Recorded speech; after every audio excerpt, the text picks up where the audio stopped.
নিত্য নতুন খেলা। হ্যাঁ, যে খেলা কোনোদিন পুরাতন হয় না, নিত্য নতুন খেলা, জানি তাই। তা আজকের গৌরাঙ্গ মহাপ্রভু যে খেলাটাই খেলছেন মা, এমনই খেলা। কোন খেলা না, বৃন্দাবনে গোবিন্দমা যে খেলা খেলেছিল ওই খেলার পণ ছিল একদিক রাম আর একদিক কৃষ্ণ, দুইজন দুই পক্ষে দাঁড়াতে, আর খেলোয়াড়গণ সমভাবে বর্তন করণ হইতে। আর খেলার পণ ছিল যে দল জয় হইত, পরাজয় দল জয় দলকে স্কন্দে করে বংশবটে নিকটে রেখে আসতেন।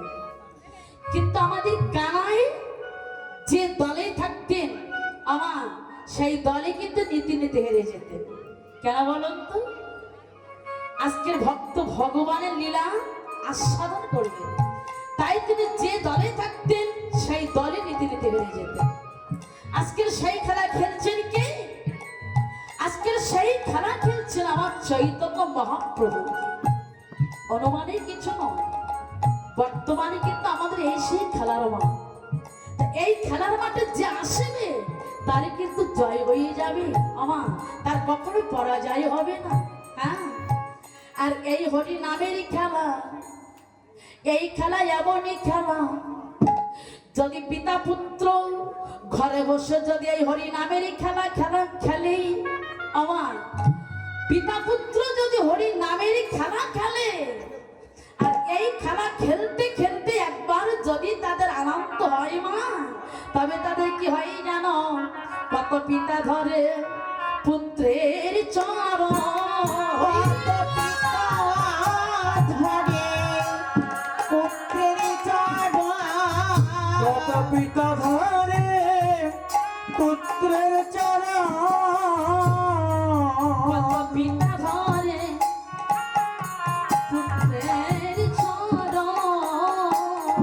কত পিতা ধরে পুত্রের চরণ।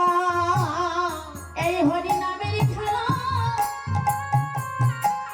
এই খেলা এমনই খেলা, রাধে রাধে। পিতা ধরে পুত্রের চরণ। হরি নামে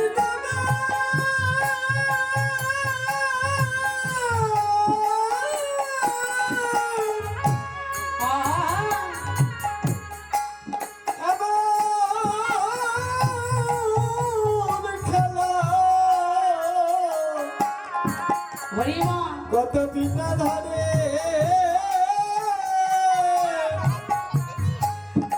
পুত্রের চরণ। হরি নামের খেলা এমনই খেলা, এই খেলা খেলতে খেলতে মা যদি আনন্দ হয় তাদের কত পিতা ঘরে পুত্রের চরণ। তা আজকে দেখো দেখো হরি নামের খেলা খেলতে খেলতে মায়ের কথা মনে হয়েছে, তাই তো বলেন দেখো দেখো অগতিবায় অবসান হইল, গোরা গৃহেতে চলিল। হরি হরি দিবায় ভালো হইল, তোরা গৃহেতে চলিলা। অবসান হইল গৃহেতে চলিলা, দিবায় ভালো হইল, গৃহেতে চলিলা। জননীর চরণে আসি প্রণাম করিলাম, মোর জননীর চরণে আসি প্রণাম করিল। মায়ের চরণে প্রণাম করিলাম, বড় মায়ের চরণে প্রণাম করিল। আমার আসতে এই যে বাসা চলে যাচ্ছেন, ঠিক আছে। হ্যাঁ, আমি খুব রাতারাতি করেছিলেন। আচ্ছা মা, সারাদিন পরে যখন মায়ের কথা মনে হয়েছে, অমনি গৃহে এসে নিমাই আমার মায়ের চরণে প্রণাম করলেন। এবার সচি মা আমার নিমায়ের অঙ্গে ধুলা দেখে বললেন, ওরে ওরে বাবা নিমা, আমার নিমায়ের অঙ্গে, আমার নিমায়ের অঙ্গে কি ধুলা দিয়েছে, আর আমার নিমায়ের অঙ্গে যে ধুলা দিয়েছে তার কি কোনো মায়া দয়া নাই রে?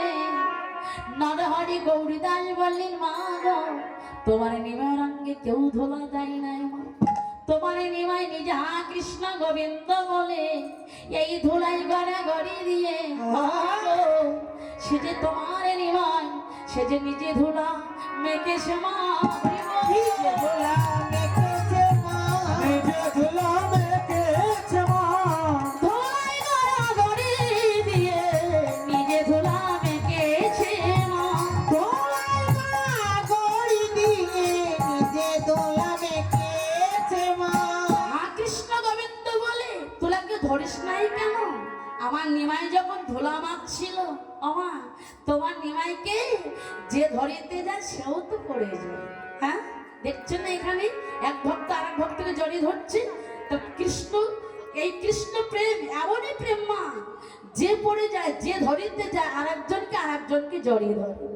তাই বলছে মা তোমার নিমাইকে যে ধরিতে যায় সেও পড়ে যায়। হ্যাঁ যেমন মদ খেলে মাতাল হয়ে যায় তার কোনো জ্ঞান থাকে না, তদ্রূপ আমার কৃষ্ণ ভক্তের এতটুকু সেই মদের মতো ভাবটা হয়ে যায় যখন কৃষ্ণ প্রেম সাগরে গৌর প্রেম সাগরে যখন তারা ডুবে যায় তাদের কোনো হেতাহিত জ্ঞান থাকে না। তাই বলছে মা গো যদি আমাদের সঙ্গে বড় দাদা নিতাই না থাকিত তাহলে তোমার নিমাইকে ঘরে নিয়ে আসা যেত না। নরহরি বল বল নিতাই বিনা আমার আর কেউ আছে, নিতাই আছে তাই তোমরা সবাই আছে। ধুলায় অধম সরয়ঙ্গ গদ গদ আরে ধুলাই তো চরয়ঙ্গ গন্ধ গন্ধ ভার, ধুলায় সরয়ঙ্গ গদ গদ হরে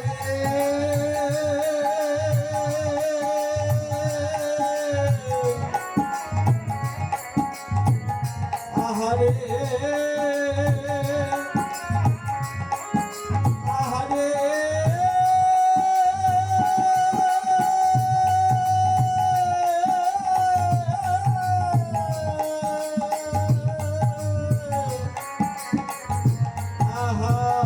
আহারে ধুলায় ধুল সরঙ্গ গদ গদ ভার, রাধা মোহনা পদ পদ কহিয়া আরে রাধা মোহন পদ পদ তহিয়া, চরণ ছাড়া করো না হে তোমার চরণ ছাড়া করো না হে, তোমার আগমন দাসে বলে চরণ ছাড়া করো না। রাধা মোহন দাসে বলে চরণ ছাড়া করো না হে, বলি আমার মনে এই অভিমান চরণ ছাড়া করো না হে। আরে আমার মনে ভেঙে দিলাম চরণ ছাড়া করো নাই হে। বলি আমার মনে এই অভিমান চরণ ছাড়া করো না হে। ছাড়া করো নাই, আমার মনের এই অভিলাষ চরণ ছাড়া করো নাই, চরণ ছাড়া করো নাই হে। সময়ের আগমন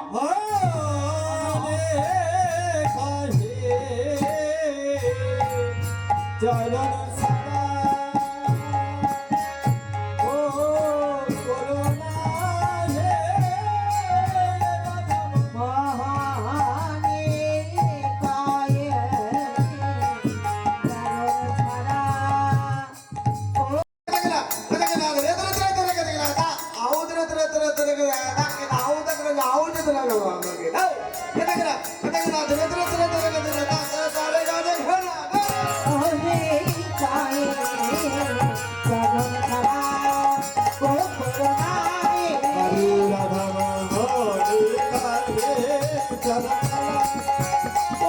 হে রাধা মহানে কায়ে চরণ ছাড়া ওরে কায়ে চরণ ছাড়া ও করুণায় করুণায় রাধা কায়ে চরণ ছাড়া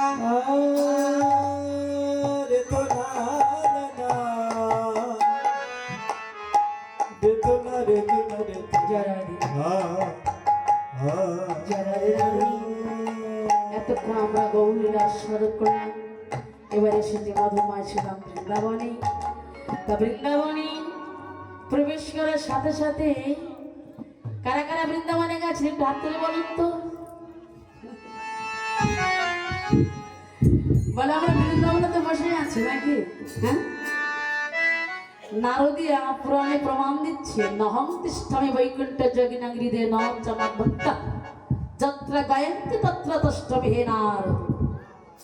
হে নারদ, আমি বৈকুণ্ঠ থাকি না, যোগী হৃদয়ে থাকি না, যেখানে আমার মত ভক্ত করে আমার মনে কীর্তন সেইখানে হয় আমার আগমন। যেখানে হয় ভক্তের এক মন, না হয় আনমন, হয় এক মন, সেই এক মনের মধ্যেই থাকেন আমার অনাদি রাধে গোবিন্দের আগমন। আর গোবিন্দের আগমনে হয় আমার এই যে ভক্তবৃন্দের আগমনে হয় গোবিন্দের আগমন। আর গোবিন্দের আগমনে সাধুগুরু বৈষ্ণবের আগমনে আজকের এইখানে আমাদের মধুর দ্রব্যে মধুর শ্রীধাম বৃন্দাবন। মনে করবেন না যেন আজকের আমরা এখানে এই বিশ্বনাথ বাবুর বাড়িতে আমরা কীর্তন শুনছি, আজকের এখানেই কিন্তু বৃন্দাবন। হ্যাঁ, যেখানে সাধুগুরু বৈষ্ণবের আগমন হয়, কৃষ্ণ কথা হয়, সেই তো বৃন্দাবন। জানি তাই তাই তো বললেন দেখো দেখো আজকের আমরা সকলে বৃন্দাবনে এসে গেছি মা। তা বৃন্দাবনে প্রবেশ করার সাথে সাথে একটু হাত তুলে করতালি করে রাধারানীর নামে একটু হাত তুলে হরিনাম করতে হয়, কৃষ্ণ নাম করতে হয়। কেন জানি? যদি রাধারানীর কৃপা না হয় কখনো গোবিন্দেরই কৃপা হয় না, হবে না।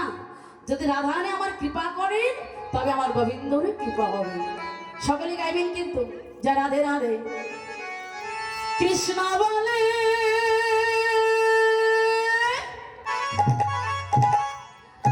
তুমি বাহু তুলে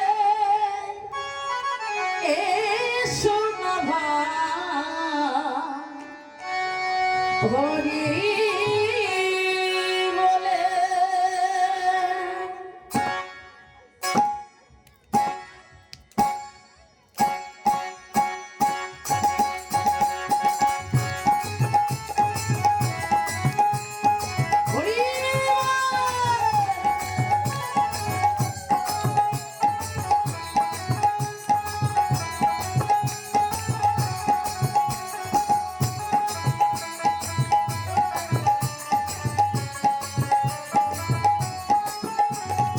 কৃষ্ণ বলে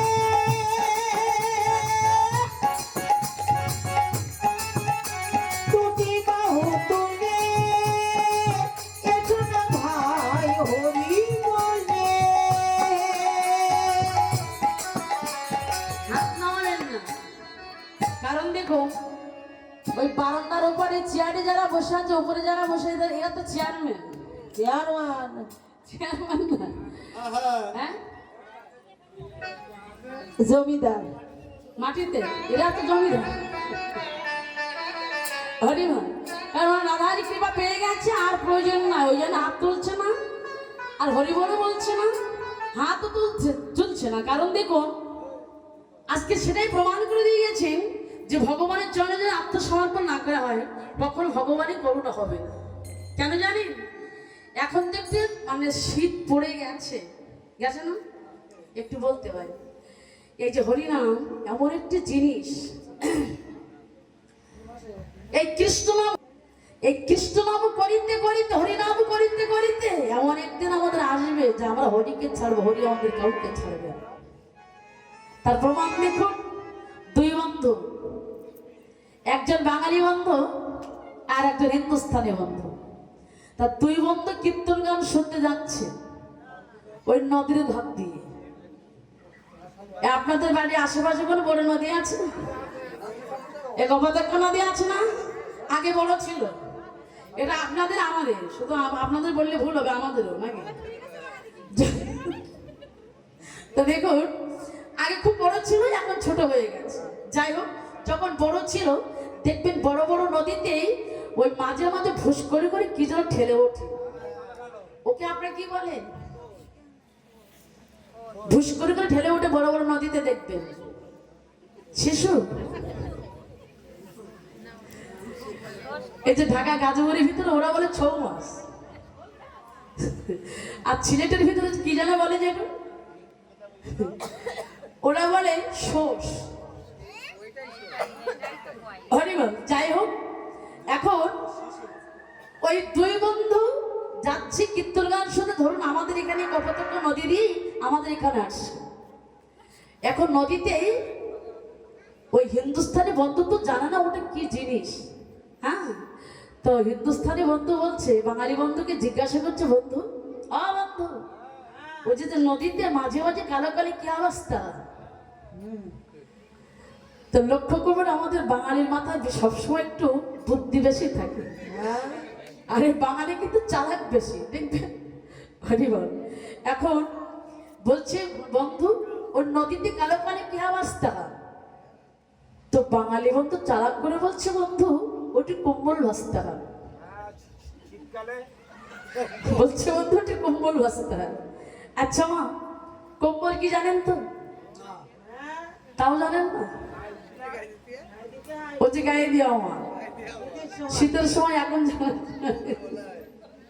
দেখুন, মানে হিন্দুস্তানি বন্ধু মনে মনে চিন্তা করছি, এখন তো শীতের সময়, তো ওই কম্বল যদি আমি একটা এনে যদি শুকাই, তো শীতকালটাই ভালোভাবে কাটাতে পারবো। এখন ওই হিন্দুস্তানি বন্ধু বাঙালি বন্ধুকে বলছে, বন্ধু আরে বন্ধু বলো। মুঝে রুক যাও। বলছে, বন্ধু মুঝে রুক যাও, মুঝে কম্বল আনতে হবে। এখন এই বলে হিন্দুস্তানি বন্ধু উনি নদীতে ঝাঁপ দিয়ে পড়লেন, আর নদীতে ঝাঁপ দেওয়ার সঙ্গে সঙ্গে সেই শোষকে জড়িয়ে ধরলেন, আর শোষও সেই বন্ধুকে জড়িয়ে ধরলেন। মানে কেউ কাউকে ছাড়ছে না, একবার ডুবছে আর একবার ভাসছে, এমনকি প্রাণ যাই যাই ভাব। হ্যাঁ, আর এদিকে বাঙালি বন্ধু বলছে, বন্ধু যখন প্রাণটা যাই যাই ভাব, তখন এই বাঙালি বন্ধু বলছে, বন্ধু আর বন্ধু আরে বলো। तुम मुझे कम्बल छोड़ दो। বলছে, বন্ধু तुम मुझे कम्बल छोड़ दो। আর হিন্দুস্তানি বন্ধু বলছে, বন্ধু आप मुझे कम्बल छोड़ दो, लेकिन कम्बल तो मुझे नहीं सोएगा। নিতাই গৌর হরি বল। আমার তার মানে বাঙালি বন্ধু বলছে, বন্ধু তুমি কম্বলকে ছেড়ে দাও, আর হিন্দুস্তানি বন্ধু বলছে, বন্ধু আমি তো কম্বলকে ছাড়ি, কিন্তু কম্বল তো আমাকে ছাড়ে না। নিতাই গৌর হরি বল। তা এই হরিনাম এমন একটা জিনিস, দেখবেন এই হরিনাম করিতে করিতে যদি আমরা অভক্তিত হরিনাম করি, যদি অভক্তিত ভগবানের চরণে যদি আত্মসমর্পণ করি, ভগবান, আমরা ভগবানকে ছাড়বো, কিন্তু ভগবান আমাদের কাউকে ছাড়বে না। নিতাই গৌর হরি। তাই তো বললেন, কৃষ্ণ জি কা নামে তো গোকুলঙ্কা ধামে।